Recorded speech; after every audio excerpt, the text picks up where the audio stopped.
Hey everybody, your pal Monk here.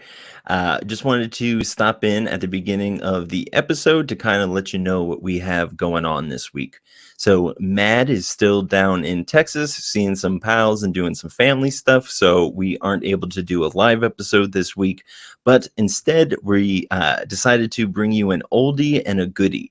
A while back now, we went on our friend's podcast, the Comic Book Lair, and we chatted 8 Billion Genies. And it wasn't just the four of us. Our good buddy Ross was there as well. So that's Kyle, Ross, Ray, Mad, and me all chatting 8 Billion Genies. And it's honestly one of my favorite comic book podcasts that I've ever done. Very good conversation.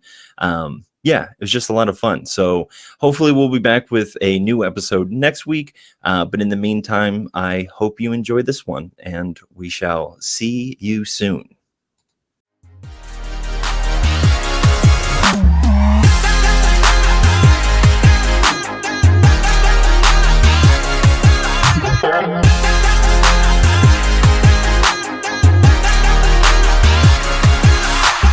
What is up, everybody? Welcome back to the Comic Book Lair. This is Kyle. And Ray. And we've got a host of other guests here today. How about you guys just say hi to everybody? One at a time? Yeah, no, all at once. That's easier. Oh, hey, Confuse everybody. We've got the pullboxpals in the house and our good buddy Ross, and we're going to be hanging out and chatting the finale of 8 Billion Genies along with other things. So, this might go 3 hours. It might go an hour. It might go, we're going to make Monk miss work and, all the good stuff. Well, I don't work again until Monday, so this is going to be one heck of a podcast if you're going to make me miss work. Dude, this is going to be an all-nighter for sure. How are you guys?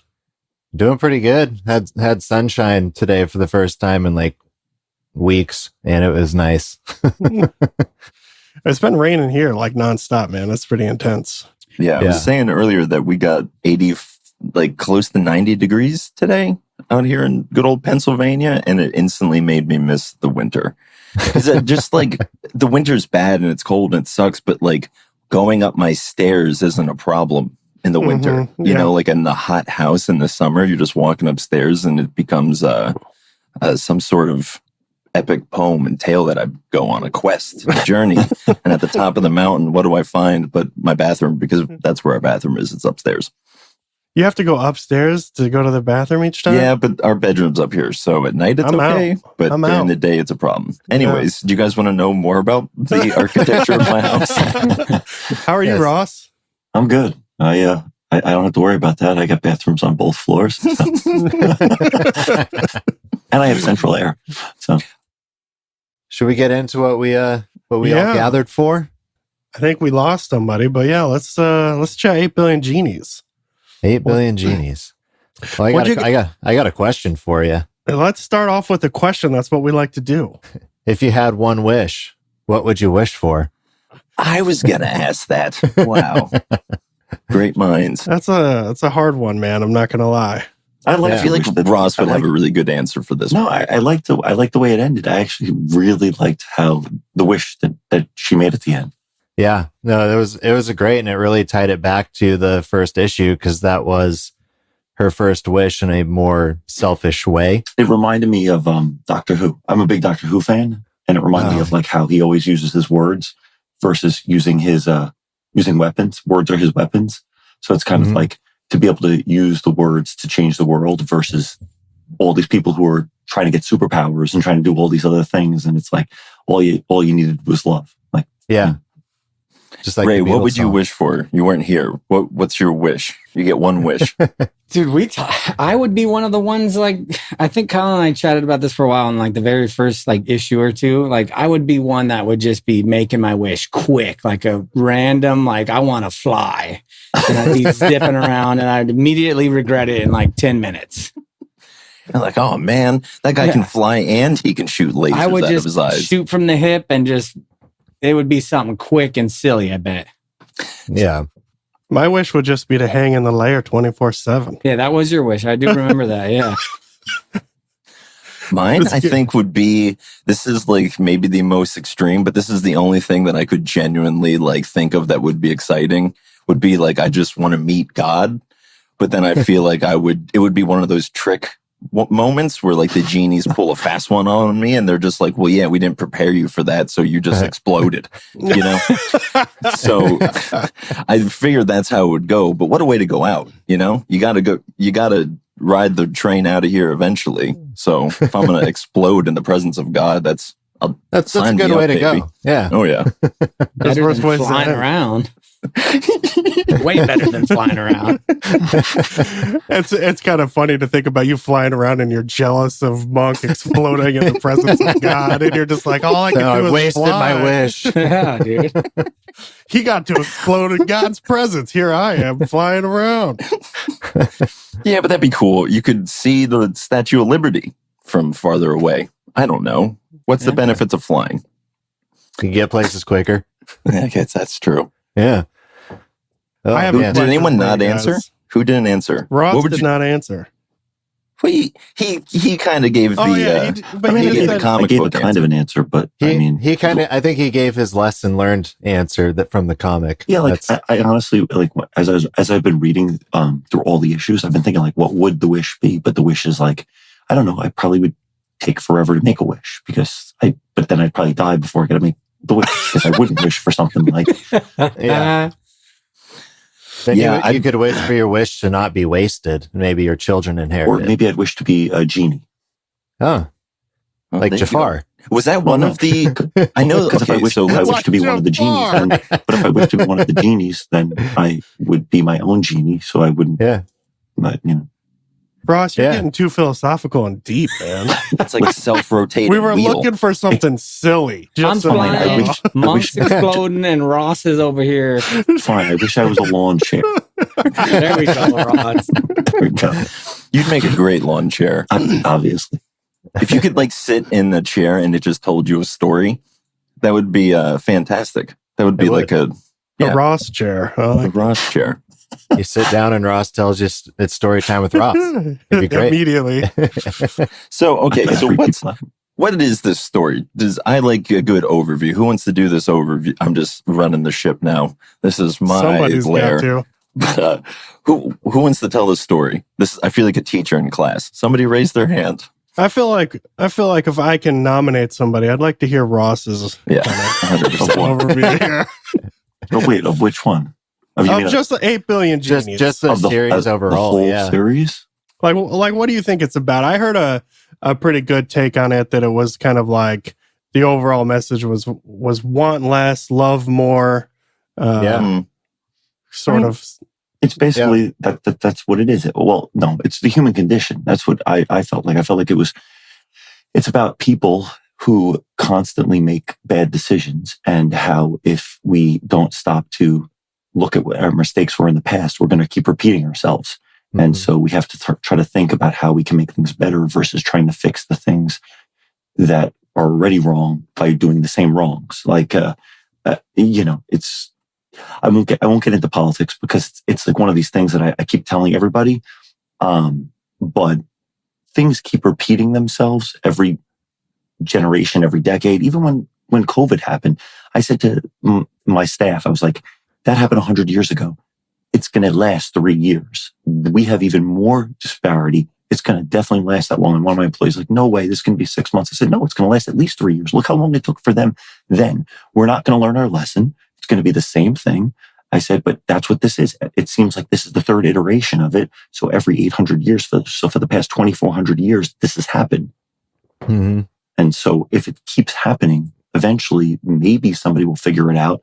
But I feel like it's just, this is what humans do. We as people, we kind of just take we take what we want, and we don't always think of everyone else, and you don't always sacrifice for the better good. Everyone thinks they do, and everyone thinks that they know better, but they are selfish, and usually it ends up backfiring. Yeah. And I think we're just going to end the show there. So There we go. thank you, Ron. Good night, everybody. But yeah, Well I think it's very interesting, the world that they set up, because, if it's like you get these genies pop in, offer everyone wishes, and throughout the series, we kind of get like peeks behind the curtains as to like the MO behind the genies. And they really do feel like they're like sent, like they are a part of either like just a, you know, a, how do you say that, like a fact, like a part of the universe, like when Earth gets They're like an ethereal like being, right, or it's just like it's a natural occurrence, right? Like you know, when I can't think of anything else that's similar in the history of like nature, but like things self-correct themselves. And so I wonder if it's just like because they talk about how in the comic, like similar, like you said with COVID, is like this thing continually happens. It just pops up, and it's just something that is just a kind of a part of what it means to be human. But then you look at the genies, and the genies also seem to have their own sort of like self-awareness and just like this meta understanding of kind of what's happening. But we don't really get like any peek into like what we do into like the beginning of this issue. It really offers like issue number 8. It offers like us into it the most. And I think it's really interesting because you get to see the genies. I mean, one of the questions that they asked, there's 2 genies left and they're having a conversation. This is the last iteration of like the human species. And they're talking to each other, and you know, they say, when do you think that we'll be free? And it is dependent upon the humans and no longer needing the genies to be doing this thing. And it's interesting that, yeah, the genies have this, they are also participating in this thing, and it might not be the most like pleasurable experience for them, just like we're participating in this thing, and it might not be the most pleasurable experience for us.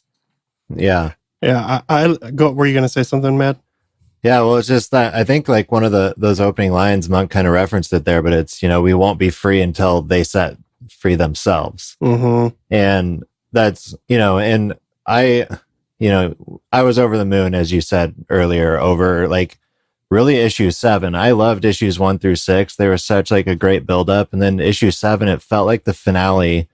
And so it made you wonder what's going to happen in issue 8. And to me, it was just like a big fun surprise that we got the last 800 years that led up to where they are now.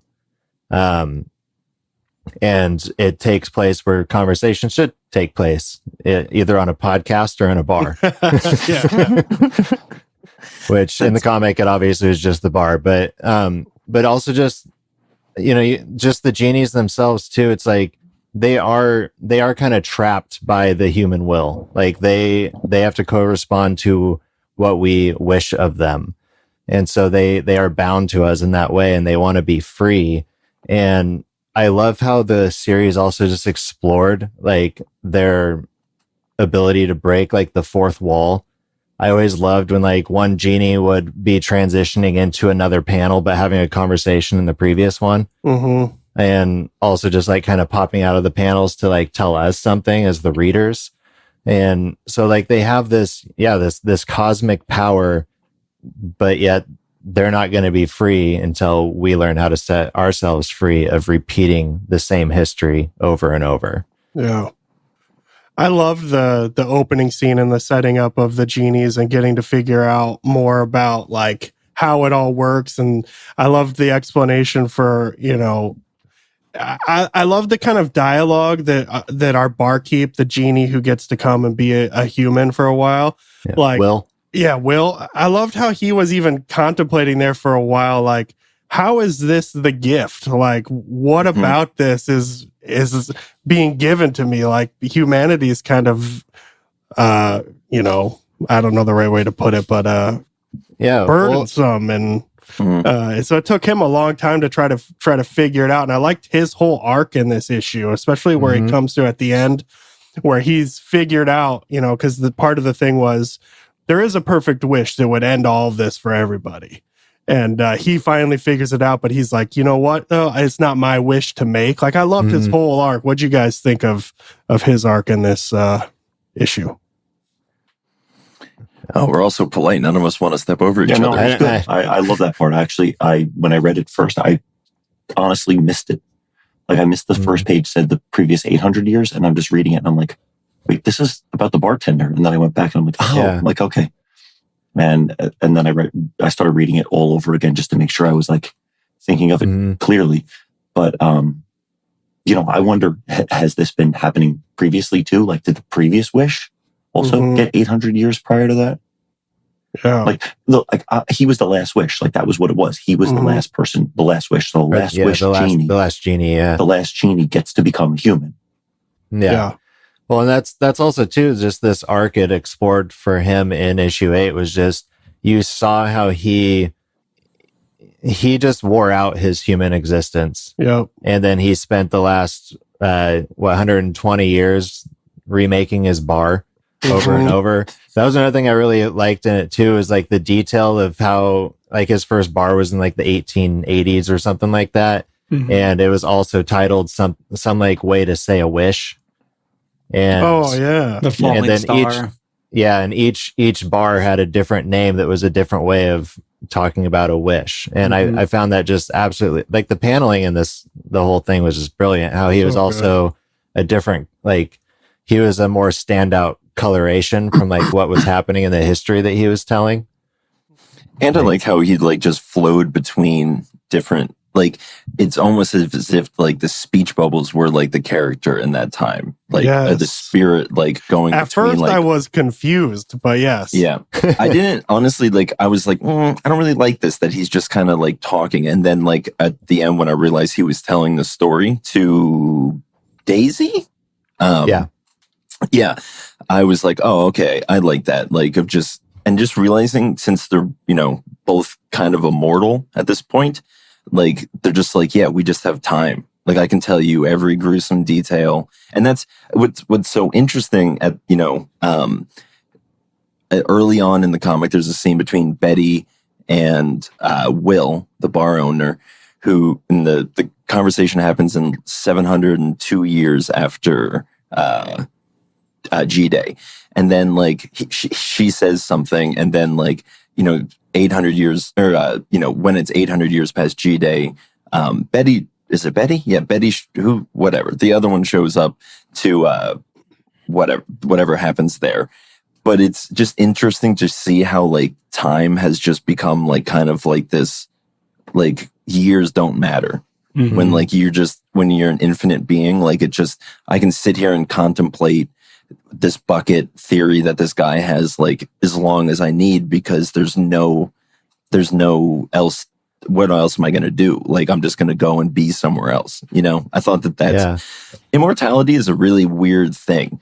And like, you can see it with just everyone in this. They're eventually like, yeah, we're done.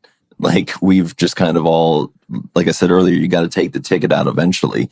And so it's just, finding that, making peace with it, and just being able to ride out, like, in, like, I think all of those characters left, like, looking at their lives, feeling very fulfilled, and like, oh, I was actually very lucky to go on the journey that I did, I'm happy that it had a happy ending. Like, I'm happy that, like, the last wish wasn't like, like, I hope it was, like, I'm glad no one was like, let's undo this, like, something like that. Like, I'm glad that it was permanent. Like, that was just the end of our society in that world, You've been quiet, Ray. Yeah. One thing I want to say, which I thought was cool, is like, you go back to the barkeep. What's his name? Will? Is that his name? Will. Yeah. Like, as he's telling his like story, and like through all the centuries he's been alive, like, he goes through the same stages that we saw like everybody go through in issues 1 through 6. Like, he immediately is like doing everything just for himself, like self-gratification. He's, doing whatever he wants. And when he first gets sent back down to Earth, and then he goes through like a power stage, where he's like just ruling everybody. Then he goes through like a self-improvement stage. And my favorite panel is the one where he's baking some bread. Of course.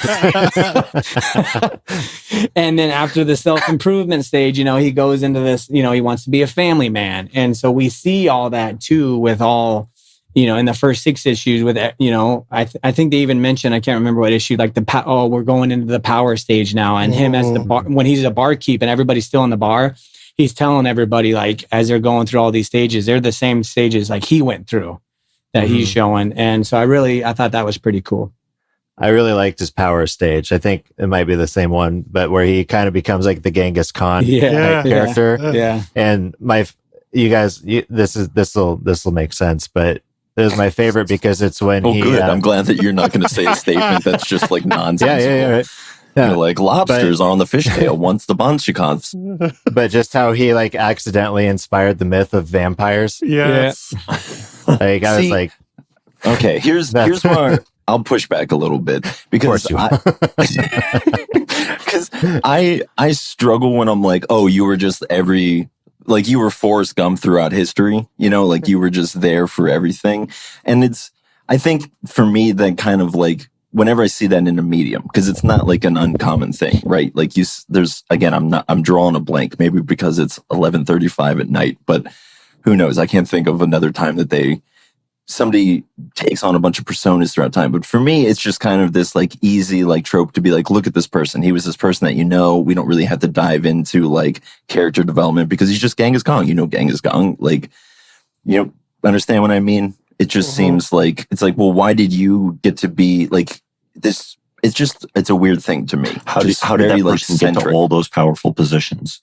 Yeah. And like, I don't know. It just seems like, well, then you're like the main character of this whole thing. Like if you're being incarnated into all these things, then like I don't know. It seems like it takes away from the individuality or like the specialness of like those things. If he was just a so again, I'll go back to what I was talking about earlier.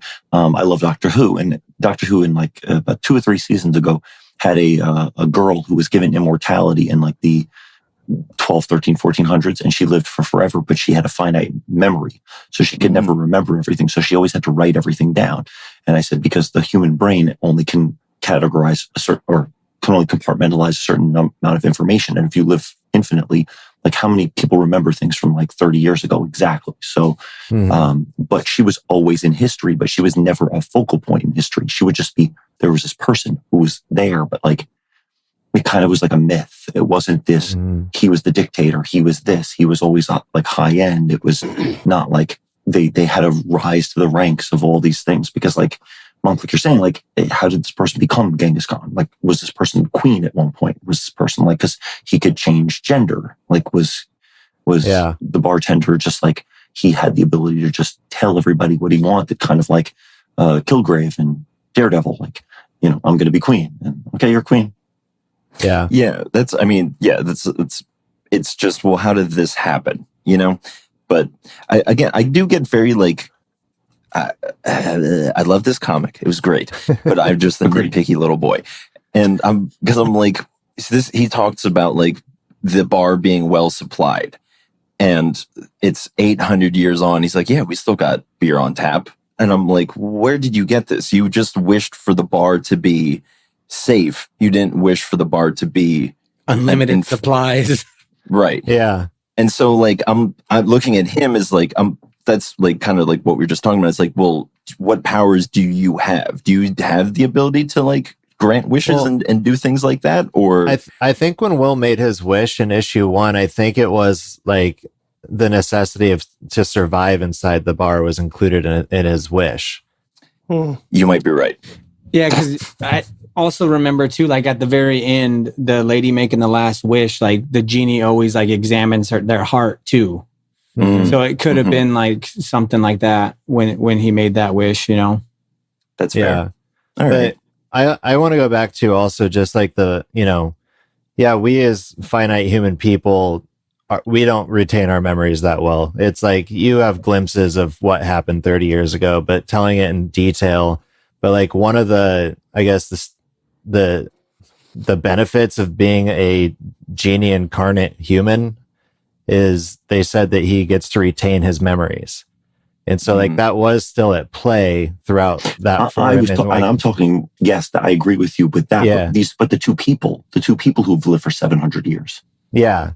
Like they're humans. Like how do they retain their memories? Like they're remembering, like, remember, she's like, I remember. Well, but how also does their skin not fall off? It's just, they have like, a supernatural ability about them, like to be able to maintain you because like even your teeth, you like these things all have like finite, unless they have like, I feel like I knocked Kyle through a loop with that one.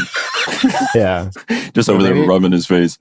Maybe But it's just one of those aspects of immortality that we don't understand, though. Because if you are immortal, like, yeah, you're still going to age, but like at some point, like that immortality is going to have to play in to keep you healthy, I guess. Right. You just Yeah. always be a raisin walking around.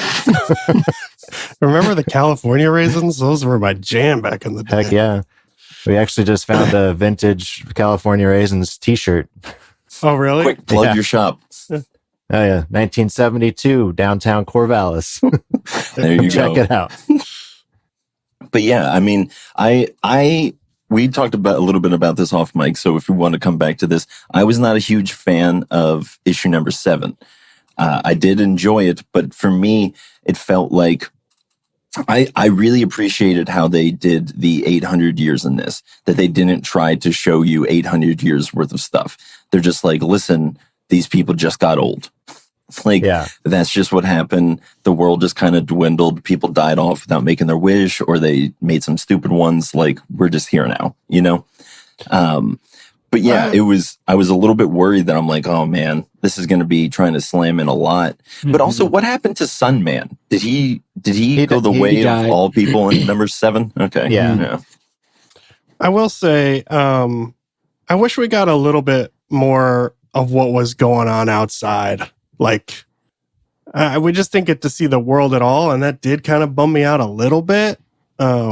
I will say that I mean, Mark and Matt and I have talked about this, about how that was really like in those early issues like 1 through 4 was really kind of where it was predominant, where you get to see like the world outside. Yeah. And like, that's, I think that for me, like just speaking personally, that's a large percentage of the reason why I got on that comic, was because I'm like, there's just some real fun stuff happening in the back. This art is super bombastic. Like, it's just all over the place. It's super spazzy. The moon has a terrible face on it. I loved how the moon had like a long gray beard in this one. Yeah. And so I just didn't really get too much of a sense of like just how bad it had gotten. I mean, I guess I'm just kind of taking their word for it. But I have a potentially rather dumb question that I'm hoping you guys can shed light on.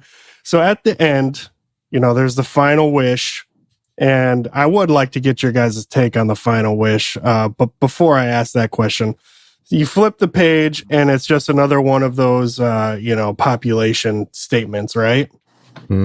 What the heck? I don't understand it. Can someone explain to me? So the final wish happens and then the population's back to 8 billion, but the genie population is 0. So does that mean that was the perfect wish, that the genies are set free? Because we're back to where it should be equal again. Like when the population gets to 8 billion, the genies come back. But here it's saying human population 8 billion, genie population 0. So was that the perfect wish? Are the genies set free?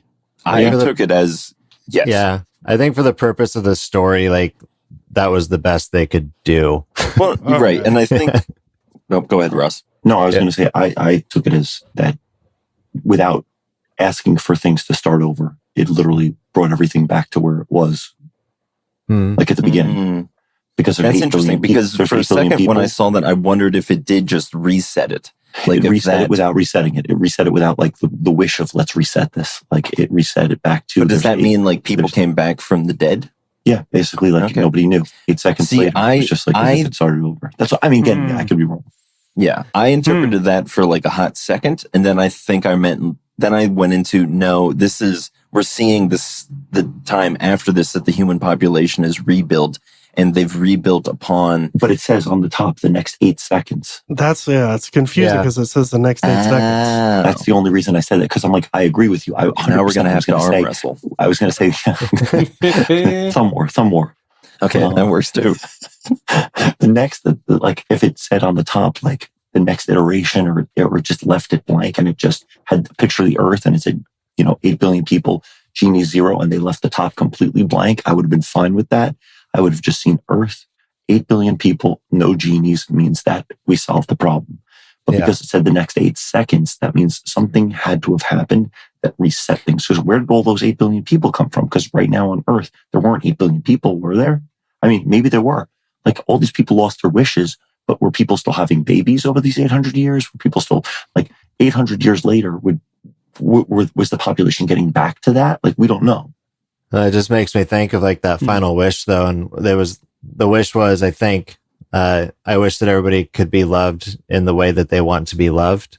Here, I think it was that they would love other people the way they love themselves. The way they would love people the way that they want to be loved. Okay. Yeah, Is that what you said? It says, I wish it's almost like somebody once said, treat other people the way you want to be treated. Sorry, Ross, will you read it one more time? I wish that everyone would love the way they want to be loved. So meaning only love the way that you want to be loved. So how you want to feel loved, that's how you should love. So everybody has to love in the way that they would want to be loved. Mm. So nobody could be, there's no hate. Yeah. That's a big pill to swallow. But I guess kind of where my mind went in thinking about that wish too is like, love takes a lot of different shades. Yes, that's exactly. So I had a problem with the end exactly for that reason. And like the no hate thing, like, man, there's a lot of people who hate themselves. So I mean, I get it for the purpose of the story and I still loved it, but being the like Monk, the little nitpicky boy, I got a little nitpicky there because and I don't know, because it just made me think a lot about that question, exactly like you said, Mad. And I guess it just left me like confused because also about the question. To piggyback like off of that, in the first issue with the same character who makes the wish, her wish is that she would have her bandmate fall in love with her. And I don't believe it works. Is that correct? Because he was inside the bar. Because he was outside. He was... inside. You're right. He was because I'm wondering the bar, and she was outside the bar, and nothing outside the bar affected anything inside the bar. That's right. Yeah. Gotcha. Because I'm curious to see if there's any panels in there or anything where it says about how the genies respond to wishes that alter humans' free will. Because to say, we have free will to choose to love or hate. You know, think that has anything to do? By the way, the bartender's name is Will. Will. Yeah, I'm talking about free will. Yeah, free Willy. Yeah. And just really quick as an aside, there's a little resemblance between Monk and I, and then Ray and Mad, like with the same hat on, the same ear. Like, what's going on here? Are we like alternate like realities of the same crew here? What's going on? We're gonna have to switch something. I like that Ross is still solo in all of this. I got glasses like on. Yeah, that's the only difference. Oh, there you go. There's your overlap with Ross. Yeah, so Ross, the last panel, the wish was the perfect wish then, and it reset, it not only freed the genies, but it also reset Earth. Again, I mean, it's perspective. It's hard to know because like if it was me and I wrote this book, I would have just did I wish ... and then the next page just be Earth 8 billion 0, not say any time frame, just be like there is a perfect wish that like there is a perfect wish out there that can free everybody, but like you don't need to say it. Like it doesn't need to be said. I liked that wish because I personally think that's a great wish because like my wife always talks about this. She's always thinking about other people, and she always says like sometimes it's not reciprocated, and she wishes people would just like do the things that she would want, but then that's also selfish. So obviously I'm Ross. My wife is Rachel. We like Friends. And we go back to, there's an episode with Phoebe where Phoebe's like, there's no selfless good deed. And that's basically the way, like, I think about with this, like you if you want people to love you, then how is that not selfish that you want to be loved? But like, if you're just loved, like if everyone just loves everybody, like then there's no hate. But then, like you said, how could there be no hate? But then maybe there's no sports teams. People can have. I got Little League Soccer. Okay, so let me get like philosophical and like a little like hoity-toity about not hoity-toity, artsy fartsy. I don't know what's the right word. Hippy dippy. Both are fine. There we go. Like I kind of lost what I was going to say and all of that. Sorry, it's. The reason, Kyle, you mentioned earlier about people hating themselves or like hating whatever. Hate is a response to a fundamental love. You only hate things because of it's a response to something that you love. So when people hate themselves, they don't hate themselves because they truly do. It's because they see things about themselves that they don't admire in themselves. And to me, that is a form of self-love because you're observing yourself, inaccurately sometimes, but there's still a part of you that's like, I want to be the best version of myself. And I hate it when I can't bring that out. And yes, it is like misdirected back on yourself. But again, it's even in this comic talking about like selfishness and selflessness and selfishness, they do mention that humans get those two things like mixed up a lot, in that opening dialogue. And I think that's definitely the case. And, we're sitting here being like, arguing over, it's like, is it truly selfless to do these things? Well, it's like, well, look at us. We're all sitting here being like, I don't want to be selfish, even as I'm wishing for everything to be okay. So like, you just have to, it's the love is in there. You just got to find it in the thing. But it's still kind of, what I wanted to say is just being like, well, I feel like that kind of alters humans' free will, of just being like, if you make everybody love, that's their choice. That's no longer their choice to do.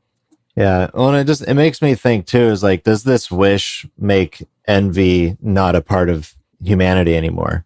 Because I feel like the envy of other people is what leads us to hate ourselves, because like, I'm not making as much money as this guy and I'm terrible for it. I envy that guy's money. I hate myself for not being that. You can pick whatever topic and put it in there, but like, does this last wish, does that mean that we don't envy anything from anybody? Because we also now, I guess, understand what it means to love others in the way that we want to be loved and shown love. There's certain things that have to go away for this wish to like work out of what we are as humans when it comes like to our build a perfect selfishness. utopian society. Yeah. And is that possible? Even on a wish? Can I ask Sir Thomas More? We'll talk about that at some other time. Good cut on you. I have a question and then followed by two statements. What is love? Baby, don't hurt me. Baby, don't hurt me no more. That's all I have to say about 8 Billion Genies. Ray, what's your take on the final wish and how it ended? I liked it. I thought it was a perfect way to end it. I didn't have any issues with it. It like everybody, I'm sure when you flip the page and it was like the next 8 seconds, like I had so many questions rolling through my head. Obviously, it was the perfect wish. I thought you asked that earlier. Even the genie, he was like perfect, Yeah. And but man, it's weird. I just still don't know if it's like, is this 8 seconds like after they made the wish? Did it reset? And it was like Ross mentioned, like that time frame, like because they're back to 8 billion and there's no genies, so it looks like everything moving forward is going to be smooth sailing, Yeah. But I don't know. Yeah. I liked it. I kind of agree with Ross though too on the like what I was expecting was I wish ... and then the next page being exactly what it was, and just because like a good story will end leaving you with lots of questions, like you want to know more. And like a lot of times too throughout this series, and like we talk about the missing gaps once we got to like issue 7, and it's like, yeah, we're going through the decades, what did we miss in all those decades? Well, there's opportunity for spin-offs there. Like we could see a Sunman comic come out and get all of his tales told, and ooh, that's a good question. Would you? So like, it does make me wonder, like, are we going to get more out of this series, or are we just going to be left with 8 Billion Genies as it is? With how well it did, I'd be surprised if we don't get a spin-off. Yeah. But do you want that? That's what I would want to know. You want to know what I would want to know? I would want to know the history of where the genies came from. Yeah. Mm-hmm. Like if this like is only prequel. the third iteration, then at some point 2,400 years ago, the genies came. Where do they come from? Yeah. There is a part of me that like is fine with just letting sleeping dogs lie, because again, I agree with you on that. I'd rather it just end, but if they're going to do that, like And you Yeah, asked me that's what? the thing that you wanted to see. I agree with you. That's honestly what I would want to see. Or just like what would like maybe they should do an annual or like a one shot where it's just like the best of wishes and like just That'd do be like cool. Yeah. just do like a big old 64-page book and just have like it filled with like the guy who what just Like you're whatever talking about how they did at the beginning of all those issues, where it was like those like at the beginning of the first couple issues, they had like the start, and they would have like a couple of wishes. They'd have like a wish, like the guy wished for all those comic books and toys in his room. Yep. Mhm. Like if you just had like a page, each page of like 64 pages of just wishes. I 100% would buy that. I'd like Oh, I agree. It was hilarious. Just to see the art. For the art alone. Yeah. mhm. Mm-hmm. Well, That's another thing too. Is the Monk's wish at the beginning of this was want to be able to see God and probably explode, and like they got to see like the genie for what it really looked like. And Yeah, that was cool. That's kind of going in for me too with like what Ross is saying is like, if I want to see something else that's a spinoff, I'd like to know more about like the genies and where they came from and what do they actually look like. And can we even picture that? Like, I love that it was kind of obscure. Like it was kind of like branchy, but like it wasn't giving you the center. Yeah. right. One of the things is Will is having a conversation with the last genie at the very end, and he's kind of congratulating him, saying, looks like you're the winner this time, right? And is that just because it's before the wish, if it was the perfect wish? Because he's kind of telling him like, hey, you get to come back now. Oh, but I guess he wouldn't have counted as a genie. He would have been No, he included does in- count as a genie because the last, you know how they said there's only 2 genies left? No, wrong. If you go to the page, it says there's 3 genies left. Well, that was for Oh. the 2 genies left was for the last 800 No, years. And there's The 3 last 800 genies. years, it still says it. It says 3. I went back to check. It says 3. And that's the problem. It says 3. Human population. Genie population. Interesting. Three. Well, he So does they say count that him. he's part human, part genie. He is. But I wonder if the previous genie who lasted the last thing becomes human for the next iteration, and then they go up to the sky, and then they give their human part to the last genie for the last person for this part. If the genies have to continue, but the genies don't continue, so he like congratulates this person, but like there's no more genies. So Well, that's true. Yeah, I guess that if they're truly free, then he just gets to be free.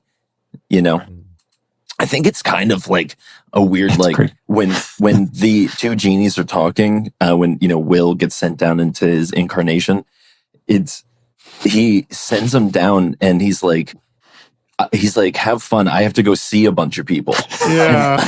And I don't know if like that was because he was the last genie from last time, like you were just saying, and they swapped out, or if he's just like a sadistic butthole and was just like, see it, like you're gonna be down there for a few like I know. millenniums. I'm And gonna he's go like, say wait, I hi have to my friends. questions.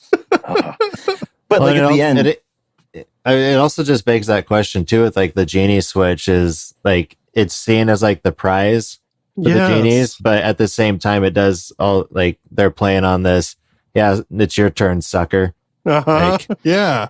because that's the other thing, like what Ross mentioned, like Will's name is Will and it's free will, but it's also there's a little bit of like the human will, at least that we got of that in this issue, in issue 8, with that first or the last 800 years or whatever, was just him using his human willpower to explore humanity and educate himself on it, because his whole goal was to figure out what the perfect wish was. Because in their conversation in the beginning, they're talking about like, how long are we going to keep doing this? Like they've had so many iterations already. And so that's the question that's on his mind when he gets thrown down with a super fastball straight down into Earth. And he's like, well, should probably start exploring this thing. Yeah. Did you think it was interesting that he could age himself? Like he did that so quick. Like it's kind of a weird humanity that you get to just manipulate. well, yeah, and then it's like, well, how true of a human experience is that? Is like if you get to be like, well, I can make myself look prettier now. And again, going back to like, how do you get to these positions of power? It's like, well, I can manipulate myself to be whatever I need to be to fill those things. But like, again, like the whole point was him learning about what it meant to be human. So we can't like put on this, like, you're not doing humanity right, because he just doesn't know, it's a foreign thing to him. So it is something that he learns over time, and he just becomes, an average Joe at the end. Running a bar. What'd you guys think of the other lady's wish in the bar, or how she just gave it up and like wished she didn't have a wish? I really liked her arc just because she was the child born in the bar in the first issue, and that she's a character that we got to follow through all 8 issues. That's another part of issue 7 I really liked, is when the youth kind of revolts on like, why do we have to be 25 to make our wish? Like I've heard that back in the old days, you go to the military when you're 18. So it's like, why can't we have our wishes now? So she always had this struggle of, I don't get to use my wish. It's been impressed on me that it's important that I use my wish wisely. And all it became for her was, I want the last wish. And that's what we got in issue 8 with her, is that she's kind of disgruntled about the whole thing. And she just wants the last wish just for the sake of having it. Yeah. She hasn't really like thought it out.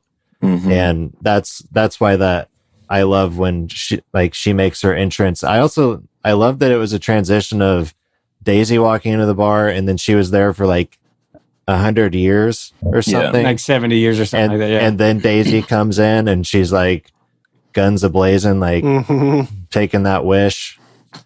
And then she gets to sit at a bar with a bit of like kind of regret in her actions as she listens to 2 people who have, in retrospect, kind of know her story because they've existed longer than she has. Right. Yeah. I feel like this comic did a very good job at coming full circle.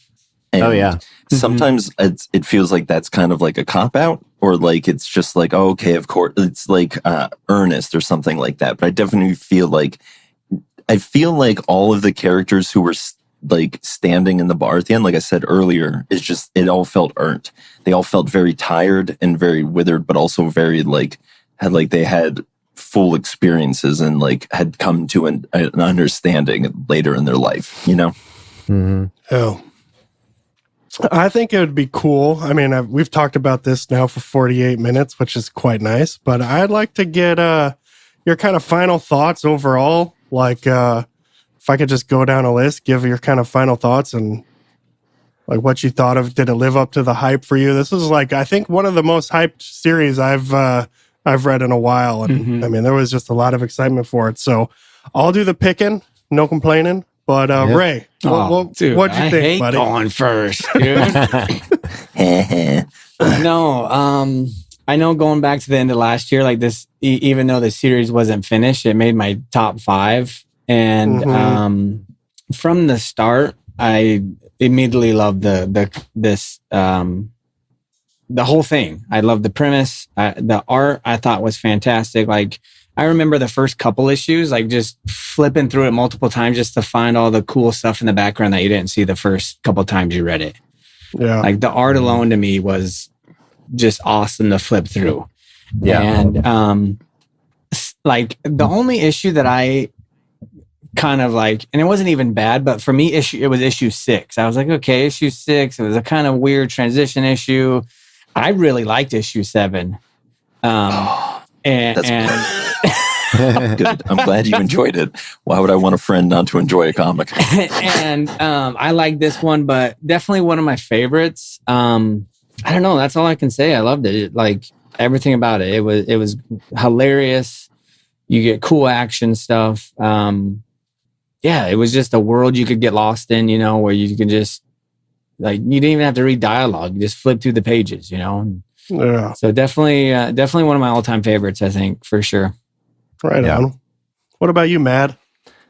Yeah, no, this will definitely be on my top 5 at the end of the year. And it's also too, it's just, if anybody comes to me in the next few weeks or whatever, and they want to get into comics, but they don't want, I think the guy on like Major Spoilers said it. Just if they're looking to get into comics, but they don't want the classic Marvel and DC, and they're looking for something good, like this is probably what I'm going to recommend. Yeah, because 100%. it captures so much of like what comics are, but it also just has a very relatable human story to it. Yeah. And so I think it's a great place to just dive in, even if you're looking for something to pick up to read. Heck yeah, dude. I agree. Ross, what about you, buddy? No, I agree with what both of you guys are saying. Honestly, I really liked it. I can't wait for it to come out in trade.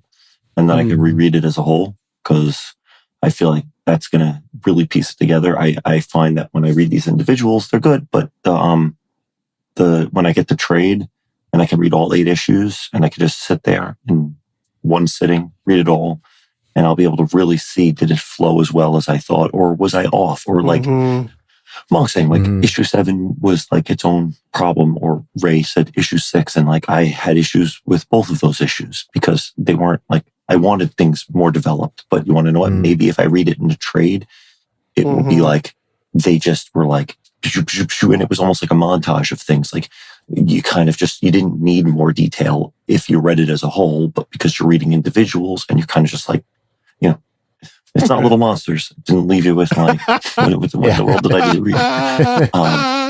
But I feel like that's, I really enjoyed it. I loved it. It's going to be one of the books at the end of the year that I'll reread as a trade to see if I really did like it, because it's a matter of, will it hold up 6 to 8 months from now? Probably. Yeah. But, Did you see that? I don't think they're doing a trade paperback. I think it's going straight to hardcover, like an oversized hardcover. Yeah, 8 For Billion 8 Genies issue. Deluxe Edition. Yeah, it's Volume going 1 straight to hardcover. a deluxe edition. And the secret source says that comes out September 6th. But we'll see. This burger is soaked in secret sauce. What about you, Monk? What are your final thoughts on this? My final thoughts, good comic. It was great. I think it was very interesting. I think back to like when it first started, it felt like I was holding a comic that was going to be like an old man Logan of comics, you know, like of just like, this is like, it felt like people just knew, like the buzz around it or whatever was just like, this is going to be like a staple comic. And I definitely feel like it has. I'm not going to be as ambitious as all of you lads and say it's going to be in my top 5. We still have so much of the year left. I'm hoping it's not in my top 5. I hope so many better stories come out just because I want good stories. You're limiting yourselves. Just kidding. Challenge accepted. Yeah, let's find them. Like, and again, like, not saying that that's bad, but like, let's find good stories. But I enjoyed everything about it. Good story. It was filled with heart, had good, you know, real fleshed out characters. Like, at no point in time did I not believe like anybody would make the decisions that they're making, you know? And there was really like, and me and Mad talk a lot about like lulls in comics, and this had none, you know? Like, again, like outside of like editing choices and storytelling choices, which is, you know, preferences and opinions, but like there seemed to be no like just like fluff, you know? Like everything that was told was to aid the story. I think the moment I was happiest in the entire series was when the idea man got obliterated. Oh my gosh. I was like, finally. That was my favorite part. And I love how the genies spoke to him. I know, dude. His like personal genie was just like, oh, it's so close. Sorry. Oh, so close. That was my favorite part of the whole series, for sure. Well, right on, guys. I enjoyed it. Not as much as any of you. It will probably not be in my top 5, but it was a great series. It jumped around too much for me, and I had a problem with the ending being confusing. The artwork alone, if we were just going to have like a top 5 of like favorite comic book art, it'd be up there for sure. But I don't know. I just like I know you all hate Little Monsters. I don't.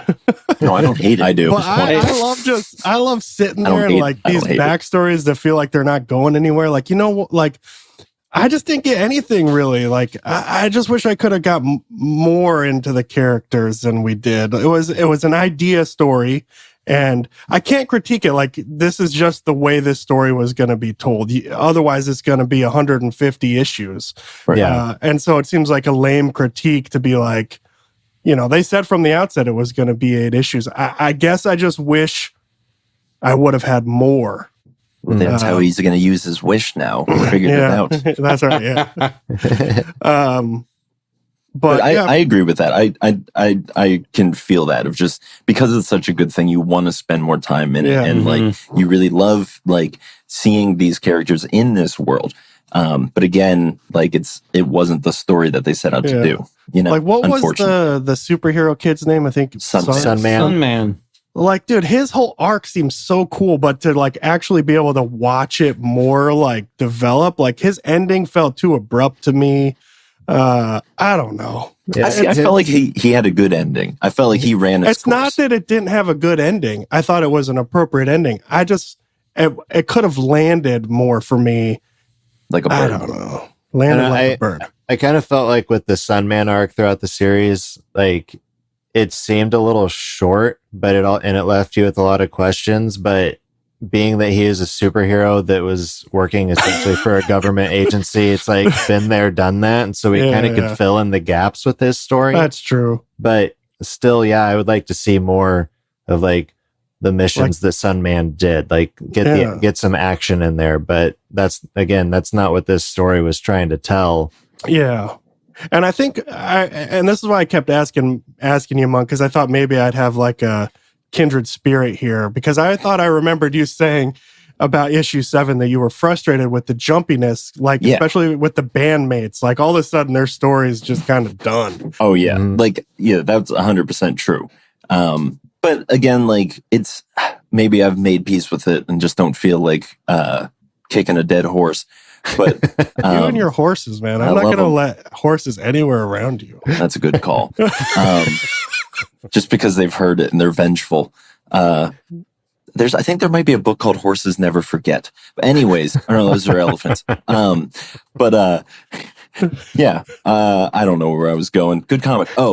Yeah, issue number 7. Yeah, there was just like, okay, now we're all like, their story, just to go back to what Ross was saying, is how I feel about the book Utopia, of just like, well, that seems unrealistically positive, and like everything just worked out with no human error in it at all. There was my review of issue number 7 of 8 Billion Genies and the book Utopia by Thomas More. Anyways. I think if I had to give it a rating though, I'd still rate it really high. Like I'm not down on it. Don't hear me say that. Like I loved it. But it's probably coming in somewhere 3, 5, 4 for me out of 5. 5? Yeah. Yeah, I would agree. So it's not but I give it a 4.5 for sure. 4.5. No, I agree. 3, 5, 4. Like it might not be as good as I remember recalling it when I reread it at the end of the year, but that's what happens. Like you said, you go back to the end of the year, and when you get to the end of the year, like Monk said, like there might have been other stories that you totally forget about or that happen, and you just kind of reread them and you're like, wow, this wasn't as good as I remember compared to this. Ray, were you going to say something? No. I'm just looking at other books. He's just enjoying. I did enjoy Little Monsters 12. I did like it. I read that one too. Anyways, that's for another me time. too. Yeah. I read that. Is that the latest one? Yeah. Yeah. I haven't read it yet because I've only read 8 Billion Genies so far this week. Well, I think it was a cool book. I'm happy you guys joined us for a finale of probably one of the biggest releases of the year. I think in terms of popularity and sales and just buzz generated around it. And, issue 1 was I think is Image's most reprinted issue at 5 reprintings. That's wild. Yeah, that's crazy. So. Have you guys read anything else? I think Mad probably has, right? Because Soul's written a lot of Star Wars stuff, right? Yeah, he was kind of given the helm for a lot of the early Star Wars when Disney took over, and all of his stories are very, very solid. I think, I might be wrong, I think he started with the main Star Wars, so with Luke and Leia and Han and Chewie. Didn't he do Darth Vader stuff too? And then he did Volume 2 of Darth Vader, which is the Dark Lord of the Sith run, where it's right after Episode 3. That's like my favorite Darth Vader series that came out. I should probably make sure Sule wrote that. Still in my drawer. I don't know how you guys are doing on time, if we should land this bird, as Monk likes to say, or if we could do a little round on maybe something else you've loved this week. Depends on the time. All right, fair enough. Has anybody read Phantom Road? No, I didn't even pick it up. I accidentally let it stay on the shelf. Not that that was an accident. I really enjoyed issue number 1, and it jumped right into it. So I may be waiting for the trade on that one because I asked my shop to pull it for me, and it didn't end up in my box on Wednesday. So I don't know if they forgot to get it in for me, but I'll figure that out. But I might wait for the trade. Yeah. Issue 2 was wild, man. That's all I'll say. I won't spoil anything. All right. Well, anything else anybody wants to mention here? We're all kind of zombied out, or I think that's it. I was going to talk Little Monsters, but I don't want to spoil it for Matt. Yeah, I read like 12, 13 books this week, but if nobody's read them, then I know. I have. You want to do a little side mission here, Ross? I know. it's like Ross and I wanted. Let's see. Well, I read Red Zone, James Bond, Read it? 007. Obviously, 8 Billion Did you read Genies. Gimmick too? Yeah, you read Gimmick. Yep, I read Gimmick 1 and 2. Little Monsters. Little Monsters, World Tree. I That's read The so bizarre Approach. because The this Approach came out a few weeks hasn't ago. been The end of The released. Approach. World Tree. It's weird. My comic book Yeah. shop had it. I have and it. I read it as well.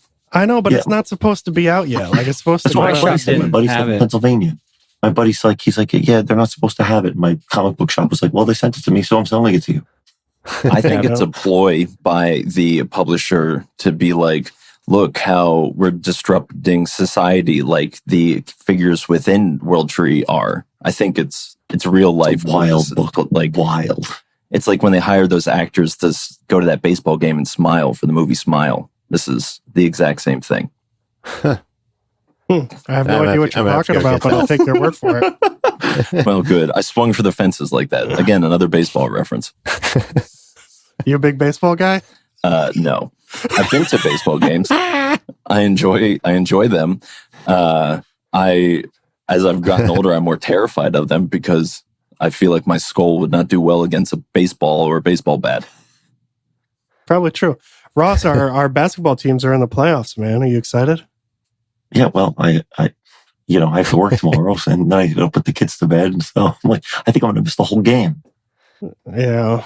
Oh man. But it's okay. I'll read Also- comics at work. So I wanna do a little something before we head out, and I think we should all sing "Happy Birthday" to Mad. Oh wow! your birthday's Monday. Isn't his birthday Monday? Is your birthday Monday? Sunday. My birthday is Sunday, but Sunday. Kyle's yours is Monday. Yeah, we've got back-to-back birthdays. So I think this was just a ploy to get us to sing it to both of you. Yeah, dude, I gotta go if we're singing, bro. Yeah. Does anybody here watch The Office?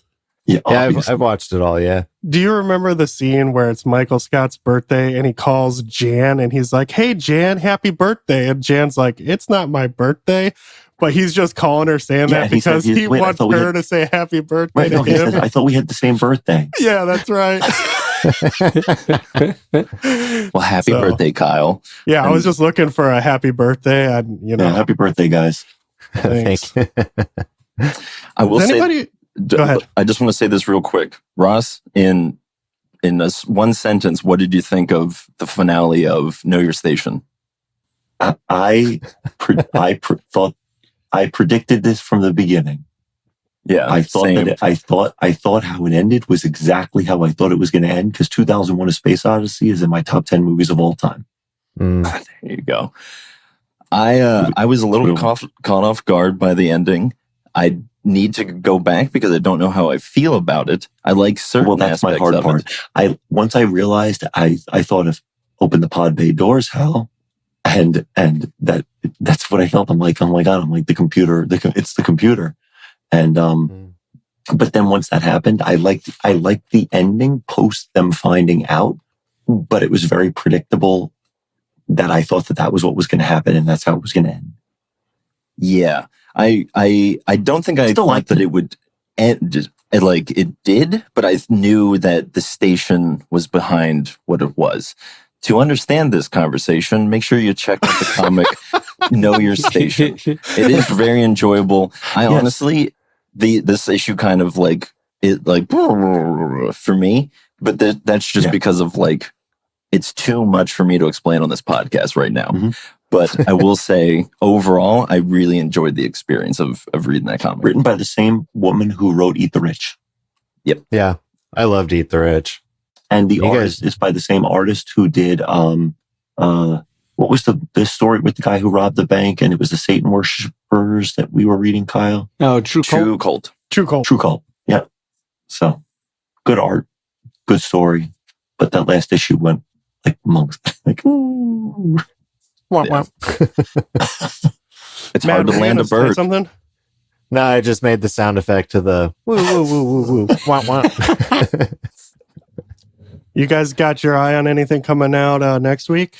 I know Horror 3 is coming out, Monk. I know you've been enjoying that. I am enjoying that. Now, I like to go into the coffee shop, the comic shop, pretty blind. I try not to look into what's going outside of like maybe like just for the podcast, knowing what's going to be there. But like for me, one of my favorite things about going to the comic book shop is You're like, just all over the place. I'm just going. I'm a man about town. But yeah, I just love going there and just being surprised. Yeah, well, let me ruin that for you and Go tell you ahead. about the ones I'm You do it looking every forward Monday, to. so it's okay. Kyle, is one of them all 8 eyes? Yes. Yeah. That one looks cool from Dark Horse about like post 9/11 kind of. That one looks rad. Yeah. I kind of had a hunch that you might be getting that one. I'm getting that one too. I'm pretty excited about it. I don't even know that one. Yeah. Ross, we got Chicken Devils 3 for sure coming out next week, man. Hey, there's a lot of Aftershock saying they're coming out next week. I'd be nervous. I'm nervous. And I don't know if you guys saw this one, but it looks pretty cool. Called 7 Years in Darkness. I think Frank posted about it today. Did you guys see this one from CEX Publishing? Mm-mm. It's pretty cool. No. It's the Academy of Black Magic has reopened its doors for the first time in 200 years. 72 children will walk through the academy doors for freshman year, but only 7 will graduate and walk out alive. The 7-year journey starts here, this dark and sweeping fantasy epic from acclaimed comics creator Joe Schmalke. Oh, he does a lot of Black Caravan for Scout. Yeah. Yeah. So, and kinda Frank sounds said cool. it was really cool. So, stoked about that one coming out. We've got Liquid Kill. You've been reading that, haven't you, Matt? Liquid Kill 3. That is coming out. I don't know how I feel about this one. I reread both issues, and there's something's unsettling about it to me, and I haven't figured it out. All right. We got Quested 5, Ray, coming out. I think we're the only two reading that one. Canary 6, I think that wraps up Canary on Comixology. Oh, that's coming out? I think so, yeah, the 18th. Another Comixology one that's coming out that I'm stoked for is the Book of Evil, number 3. Yeah. Has anybody been reading Book of Evil? I got like halfway through the first one. And you gave up because you didn't like it? Yeah, I think it's one that I was reading on like a trip with the family, and it was like I have time, and then I just once the trip was over, I didn't pick it up again. But I'll go back to it if you want me to. Yeah, I'd love to hear what both of you guys think. It's cool. I think Monk would like it, but sometimes I'm way off on what Monk would like. So Same I'm here, an man. enigma. but Nobody yeah, can- I'd love to hear your guys' take. It's totally different, but it's a cool story. But there's big gaps in between issues. But it's mostly prose. It's not very comic booky, and Yeah, it's kind of a cool experience. Fallen 2, maybe not. I guess, Ross. I've been saying this for 2 I weeks. think it's now. not. I think it's in 2 weeks. All right. I think it's. I mean, I could be All right. wrong, but I think it's in 2 weeks. And And I've been keeping up with Undiscovered Country in trades, and Trade Volume 4 comes out next week. And that's another Charles Soule or Soule or however you say it. And I don't know if anybody here's read the Tokyo Ghost, Rick Remender, but a deluxe hardcover version of that's coming out next week or being reprinted. I'm not sure, but I love Tokyo Ghost. So if anyone hasn't read it, probably a cool way to pick it up and read it. And it looks like everyone's kind of searching the webs for. Well, now I What just the looked up heck, Tokyo wow. Ghost because I think I'm thinking of the comic Ghost Cage. Yeah, I'm thinking of Ghost Cage. I think was the comic, and that was a really fun one. It was very manga-esque. Yeah, Ghost Yeah. Cage. It was Yeah. a 3-issue arc, and I really enjoyed that. And I think I have it all, but they're thick boys. But the art is very like Big old boys. Asian influenced. and Big old boys. big old. You stack them up and you're like, oh, look at them hogs. But yeah, they were very enjoyable. Yeah. Anything else to mention? for next I love week. horses. Yeah. Monk loves horses. Let the record state he's not kicking them or hurting them. He loves them. Got a horse right here on my arm. Supposedly Hunt, Kill, Repeat 2 is coming out next week. Yeah, that look cool too. No, I think haven't next gotten week into is a lighter week for me. I think in 2 weeks it's going to be a big week, but next week I Yeah. don't think there's much. Well, I thank everybody here for coming on, especially Ross and Monk for staying up late and making this happen. Thank you guys.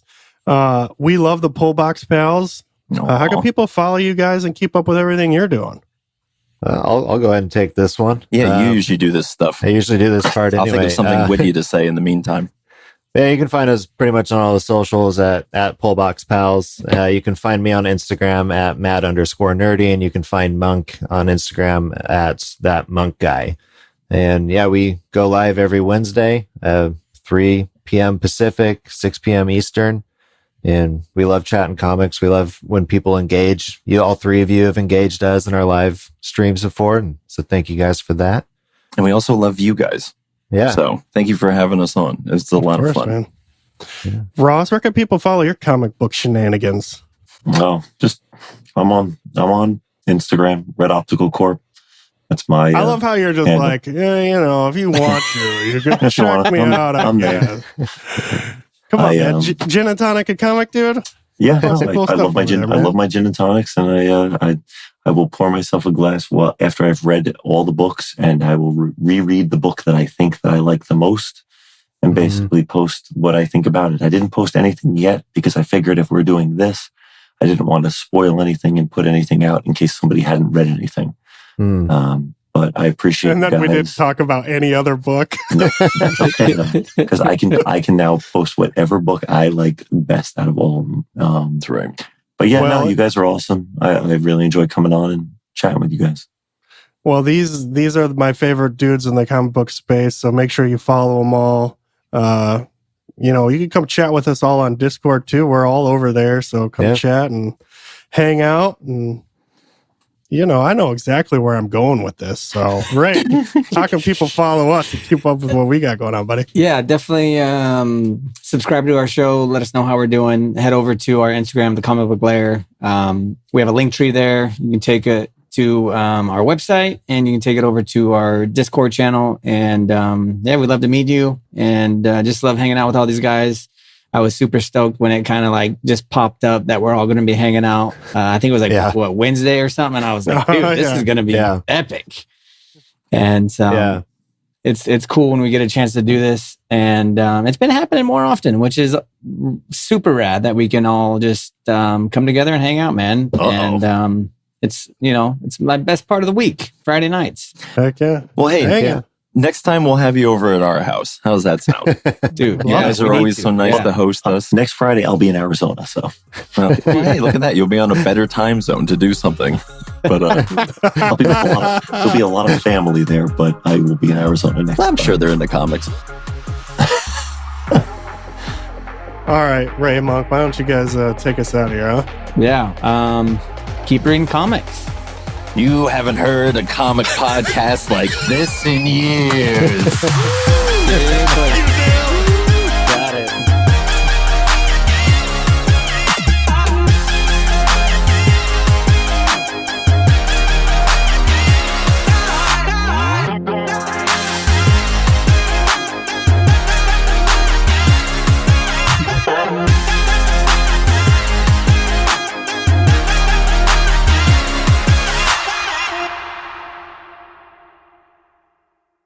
Like the sound of the Comic Book Lair podcast?